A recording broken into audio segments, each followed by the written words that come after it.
Hi everyone, my name is Zach, and in this video we finally take a look behind the scenes of my Viking sculpting. But before we do that, I want to give you a summary how this free pay what you want thing went that I started in the last video about 1 week ago. If you want to skip this blah blah, just jump to this time in this video and watch the Viking part. Yeah, basically in the last video I announced that all my smaller products on my Gumroad store are free pay what you want, so you can download them for free or you can pay whatever you want to support this YouTube channel so that I can work on more free videos in the future. So, and what does the stats say? Well, first of all, I was really surprised that my products were downloaded about 3,000 times during this 1 week. So I never expected so many people are downloading my stuff. But on the other side, from these 3,000 downloads, only for 60 downloads I received a donation. So this whole thing was an experiment I tested to see if this business model works. Yeah, what is my conclusion? Well, on the one hand, it's amazing to see that so many people are interested in my stuff. I got a lot of new followers, this is awesome. And from all the people that downloaded my stuff for free, hopefully they find it useful and maybe are willing to pay or donate something in the future for other products. And certainly I really appreciate all the donations. Thank you guys. So, but if this thing should work in the future, it depends on you guys. So basically I think nearly everyone that downloaded this stuff could at least donate €1. And this gives not only me the possibility to create more such things in the future, this offers also the possibility for other people that maybe don't have any money that they could download this bonus content and extra tutorials for free.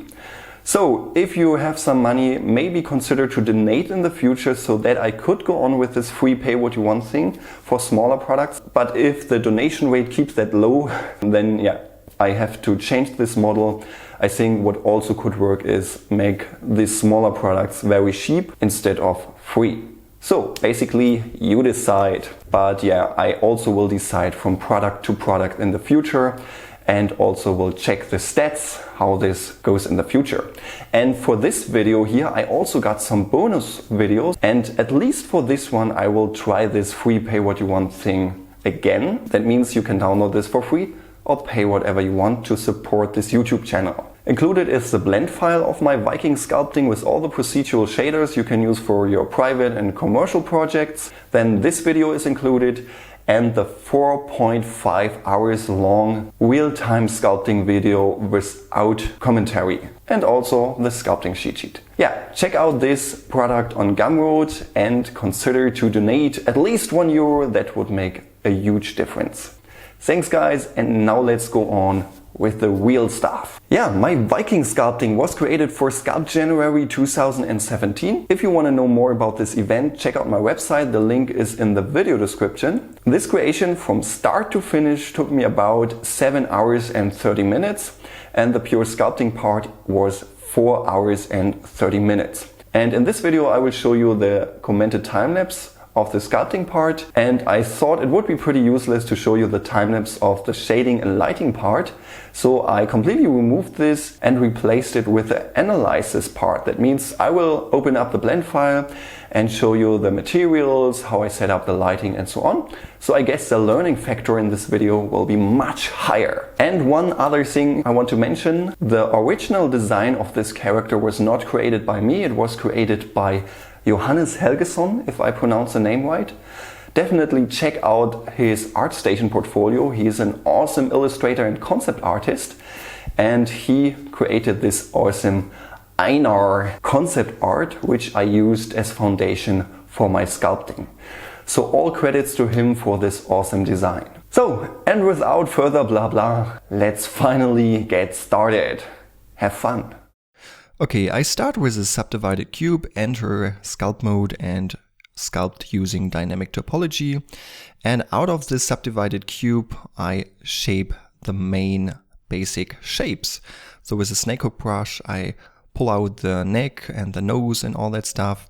And now I just define the basic main features of the face. Here I add some basic placeholder eyes because it's much easier if you have them separated, and then you can sculpt the eyelids over it, and this is way easier. So, and for this project from the start on, I wanted to sculpt this only from one perspective, so I pretty early adjusted the camera perspective. According to this perspective, I sculpt everything. For the hair, as you can see, I just blocked out some very basic shapes and put the subsurf modifier on it. And this will be the foundation for my hair and beard sculpt, basically. The ears I added separately, as you can see, so the sculpting would be easier. And also all the different hair and beard parts are separated from each other, so the sculpting runs a little smoother if you sculpt only on little parts. Yeah, now we're going into the next stage. I start sculpting some more details. I have a little bit higher resolution, but it's not the final resolution at this moment. So I just go a little bit deeper into details and always checking the camera perspective and adjust it a little bit so that the final image will look badass. Yeah, for the beard and for the hair, I tried out some different techniques how I can approach this. In this first step, basically, I also shape the main shapes and keep it pretty rough to see what I can do there. And the snakehook brush is also fine, same as the grab brush, to refine some of the main shapes. And up there in the right corner, you can see I have this camera perspective, so I always see how this looks like from the camera perspective. So, and now it's refining time. So adding some clay stripes to the beard to define the shapes.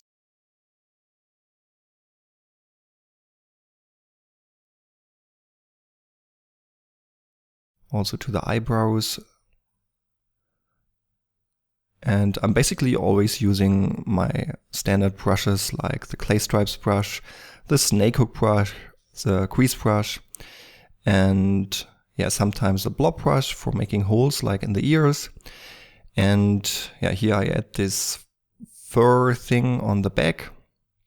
And for the shields, I just created this very simple shield thing and duplicated this a few times. Because yeah, in the final image you can't really see it, just a small part of it. These are some wings I put around the beard and the hair. And yeah, also these things are separate objects, so they are not in the way while we are sculpting. So, and as you can see, I always change things. So always change the proportions, check if everything is fitting together and is looking right. And this is really important. And yeah, if you're asking yourself how to make these clean lines using dynamic topology, it's basically just a lot of patience and time you put into this. So there's no magic trick you have to use. I just use the clay stripes brush and the inverted crease brush mainly, sometimes the pinch brush to clean the lines, and certainly the smooth brush from time to time. Also this beard here on the side, I just put a lot of effort into this so the lines are looking clean, and yeah, this just took a lot of time. So the more time you put in the sculpting and you work on the details, the better it will look. So these little parts here you can pull out using the snakehook brush, and on this part I just started trying out how I can approach the hair look, because this should look cartoony somehow, and I needed to try out what looks best. So a few times I guess I just smoothed out the area and started again to see what works best. Here I use a lattice modifier to quickly adjust the overall shape of this beard, and this is working pretty good if you're using this high dense meshes. This works pretty smooth and fast, so definitely check this out if you want to change the main proportions of a character. So here I created these sharper lines, and I think this works pretty well already. And then I tried out how I can add these more hair look.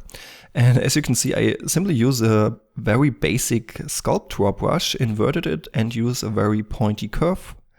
And yeah, this is working pretty nice.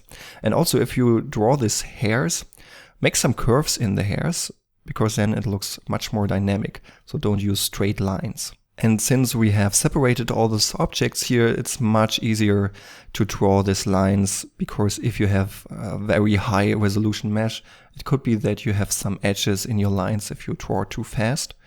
So in this way, it's pretty helpful to separate the objects. Yeah, and as you can see, most part of this object or of this character was doing the same thing over and over again, especially for the hair. So I guess the lines, to draw the lines on the hair, was the most time consuming thing I had to do for this character. From now on, it's basically same thing over and over again, just drawing a lot of lines. And to work on this very thin, pointy geometry, I would recommend to use an inflate-deflate brush from time to time to make this area thicker. So if this gets too thin and you destroy the geometry, then use this inflate-deflate brush to fix that. And also here I added these sharp lines using the inverted crease brush, and then with the pinch brush we can clean the lines even more if we like.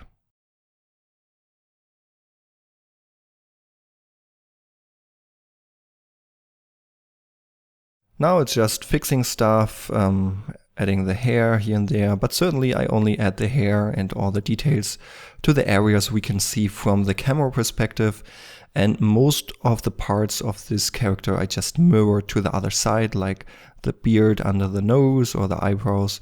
It's just mirrored stuff, so I only have sculpted one side and then the other side will be mirrored automatically. Here I smooth the geometry and then draw the lines.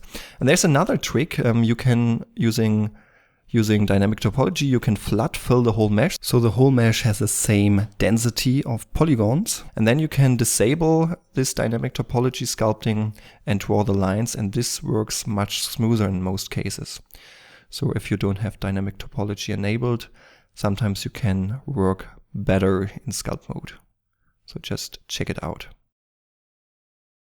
Yeah, and by the way, did I mention that it took me about 7 hours and 30 minutes from start to this finished render? And for the whole sculpting process, I needed about 4.5 hours.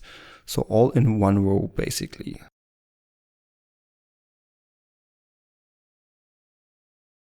Yeah, now the hair on the top. And yeah, firstly, you can see I work with bigger bunches of hair to add this main bigger shapes, and after I've done that I add this very thin fine lines. And certainly on the top here I try to not use the mirroring function so that we have a little individual elements on the character. Yeah, and since I just sculpt the hair in the background, let me quickly show you something. If I'm sculpting the hair and make this lines here and there, you can see if the mesh is too high or your computer too slow, then it's drawing the edges inside these lines if you're drawing too fast. And there's a little nice trick to avoid this. Just under stroke, increase this input samples. And if I now draw this line, you can see this looks much better. Yeah, now cleaning the ear here.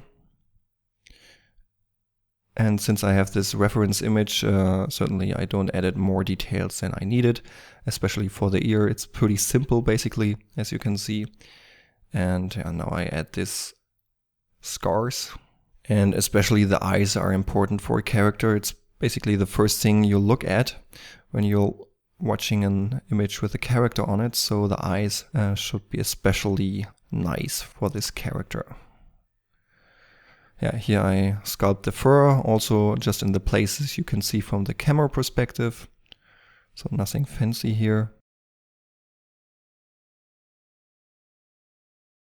Now I adjusted one shield and also sculpted this bumps here, the scratches, and also the lines for the wood. And yeah, this gave me a very good starting point for this shield. And then I duplicated it to the other positions just by linking it. So basically all the shields are the same shield using the same geometry, and this quickly I could add this to the character. So the sculpting is done. Let's do a quick analysis how I approached the materials, the lighting, and also I want to show you some special things I've used here which might be useful for your future projects. So as mentioned, I set up the camera perspective pretty early in this project, so I just sculpted everything from this perspective, and as you can see, since I duplicated a lot of stuff, also some things on the other side are pretty high resolution. But other things like here, you can see I only sculpted these lines on the one side, and same thing for this fur object here. And as mentioned, everything is separate, so I can sculpt on every object separately, even the ears, because sometimes if you can't see the transition, for example, between the head and the ear, you don't need to sculpt it, and it's much easier to only sculpt on the ear. Then for the shield, for example, I used a pretty simple trick. As you maybe remember, I just created this very basic placeholder shields at the beginning. Then I sculpted one shield, and then you simply have to select the placeholders and then the final sculpted shield, press Ctrl L and then click on Object Data. And then the placeholders will use the same object data, in this case the mesh of this object, for these objects here. So basically if I now sculpt on one object, the sculpting will also affect the other objects. And in this way I pretty quickly could place the shields here, and I don't have more memory usage for this blend file because we only have one mesh which is linked to other objects. Then the lighting here is pretty simple. You can see I have this very huge area light which is creating this nice rim light effect. And I have one light from the front, also an area light, which is lighting up the front area. Let's take a short look at the world setting. As you can see, I have no light from the world and also no ambient occlusion. But there's one especially important thing. Under color management, I use the filmic blender. So I created this rendering during Sculpt January 2017. So this rendering is half a year old, and I think my Sculpt January renderings were the first I used this filmic blender, and this is just awesome. Just search for filmic blender tutorials, there you have explanation about how this works, so I don't want to cover this in this video. But with this you got much more realistic results, and as you can see, you can use much higher values for the lamps here. Yeah, and there's basically one little thing you have to consider. If you want to have something that looks badass, that looks awesome and professional, just add this nice rim light on the edge. And if you have a background, then this will also separate the character from the background. So in my case, the background is just black. And yeah, with this, just this little rim light here, it looks much more interesting and professional. And as you can see with this one area light up here, I light up the other half of the character to better see it. Alright, now let's have a look at all the materials I've created here. And first of all, let's take a look at the eyes, because they are especially special. Let's select both of them, hit slash, and then we can isolate this. We are in local view right now, and then we can render them. And this is what I got here. And for creating them, I only used vertex painting and some shaders here. So how does this work? First of all, I have two objects, the eye ball basically, which is looking like this. It's a simple UV sphere, and this area up here I just scaled up a little bit and added some additional loop cuts. This thing has one material, and if I switch to vertex paint mode, as you can see, I added this black color here. So in vertex paint mode, you basically can paint on the vertices. And for better doing this in edit mode, I just select this area here. And if you switch back to vertex paint mode, and if this cube is enabled, you only can paint on the selected area. And then I took care that I have this smooth transition between these edges here. And basically you have access to this vertex painting inside your material. Usually you have to add this attribute node under input attribute and then type in the vertex color data you can find under object data. Vertex color here is this name. And if you have the node wrangler add-on enabled, you simply have to go to input vertex color, and here it's listed, and then you can add this. So it's basically the same thing. And then you have access to the vertex color. So, and as you can see here, I mixed two shaders, the glass shader with a white diffuse shader. Let's hide the iris for a second. With this black and white color we have from the vertex painting, we say that the glass material is only in the black area because we have plugged this into the first socket here, and the diffuse shader is only viewed on the white area. So, and also this is black right now, we can look through it basically, but in there it's just black. And then I have this iris thing, it's looking like this. Also here in vertex paint mode, I just colored the inner part in black, as you can see.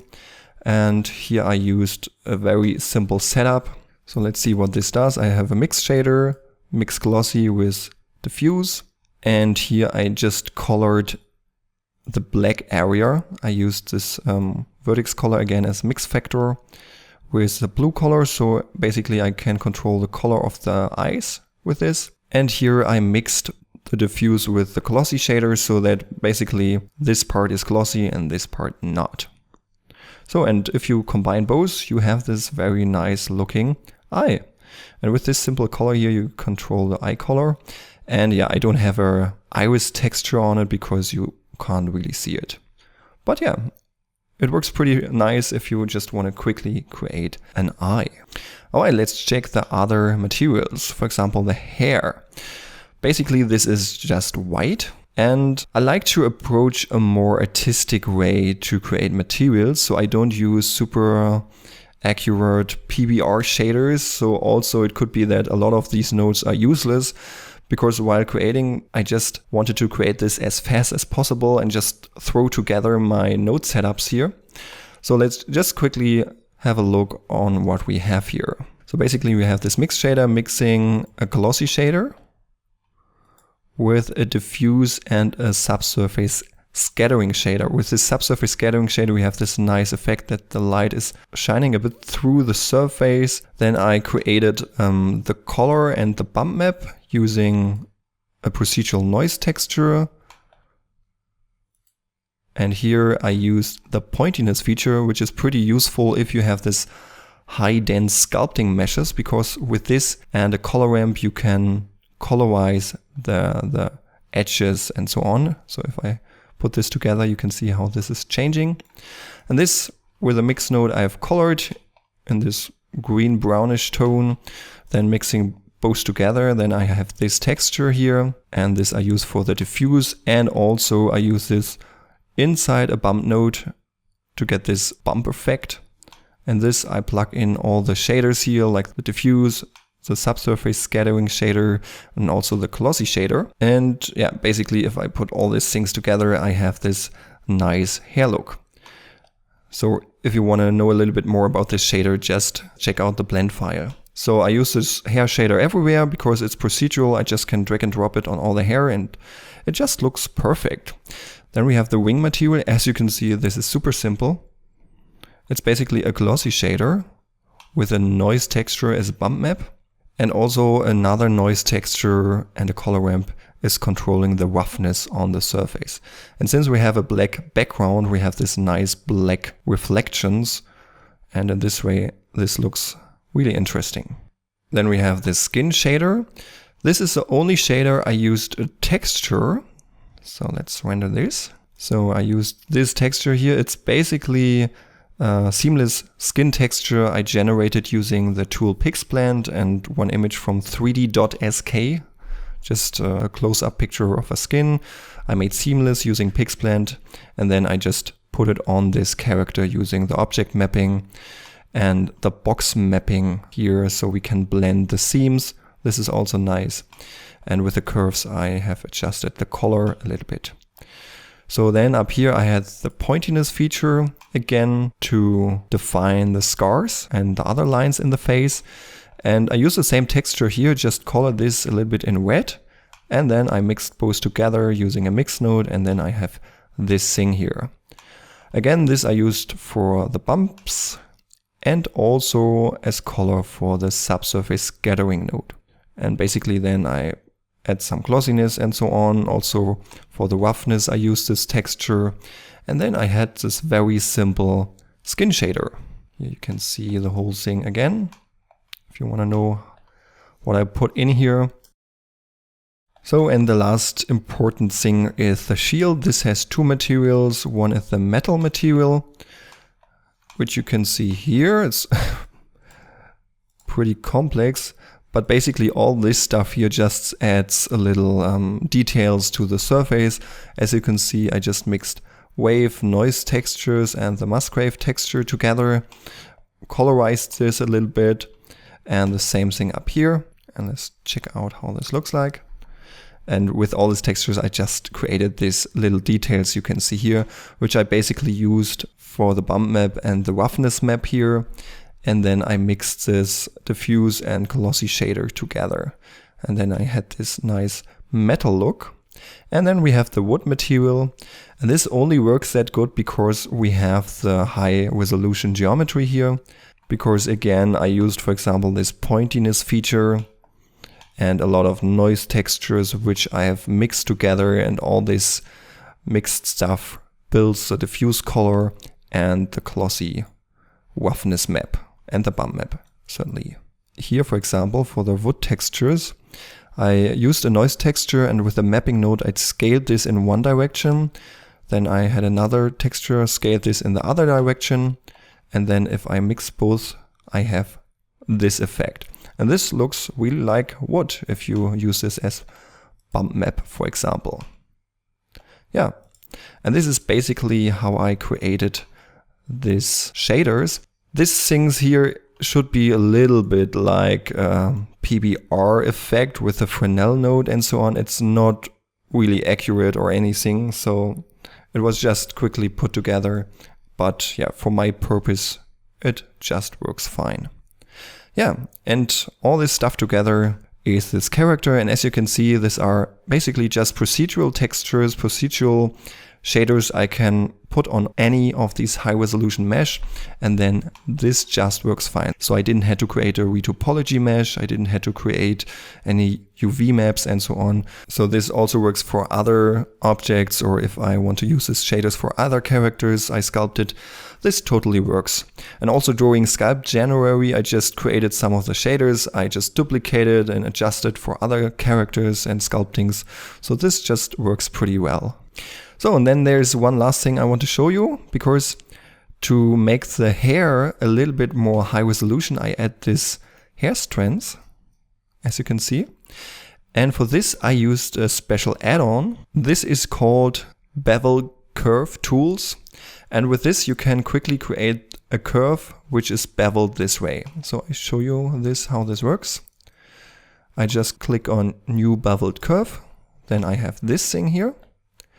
Then down here in the operator panel, we can adjust the shape to circle, for example, or other shapes. And the radius fall off I set to dual tip. Then we have this fall off, as you can see here. And if you like, you can edit the bevel and edit this somehow like this to add this more cartoony effect to this hair. Yeah, and then basically you select this, switch to edit mode, and inside edit mode you can edit this and duplicate this to create more hairs if you like. And I won't use this for creating all the hair because this would be just way too much effort. But if you just create this few hair strands, especially for a cartoony character, this adds just a little bit more life and, yeah, let's say realism to the character. So it looks just a little bit more interesting. Yeah guys, that's it with this video. I hope you liked it and enjoyed it and maybe learned a few things. If so, tell your friends about it and share this video. If you want to see more videos like this, tell me in the comments below and consider to donate on Gumroad. This will give me more time and energy to create more videos more frequently. And if you want to follow my stuff, all my social media links you find in the video description below, and you can sign up to my newsletter. Then you get my sculpting cheat sheet for free, and certainly you get my latest news. Yeah, and if you want to improve your skills, then you either can join Sculpt January in 2018 or later. If you want to get notified, also sign up to my newsletter. And you can join our weekly CG challenge every 2 weeks. Just check out weeklycgchallenge.com. There you can participate in a competition, make awesome art for your portfolio, connect with other awesome artists, and win some useful prizes. Yeah, that's it with this video, guys. Thanks a lot for watching, and we see us in the next one. Goodbye.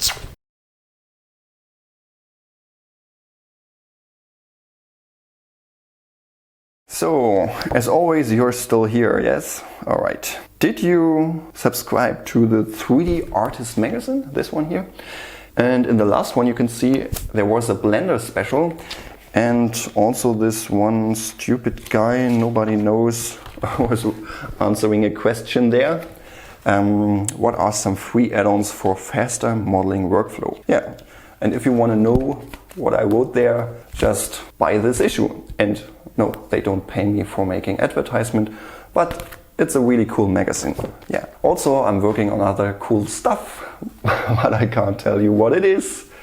But you will see in the near future, hopefully. That's it. Goodbye.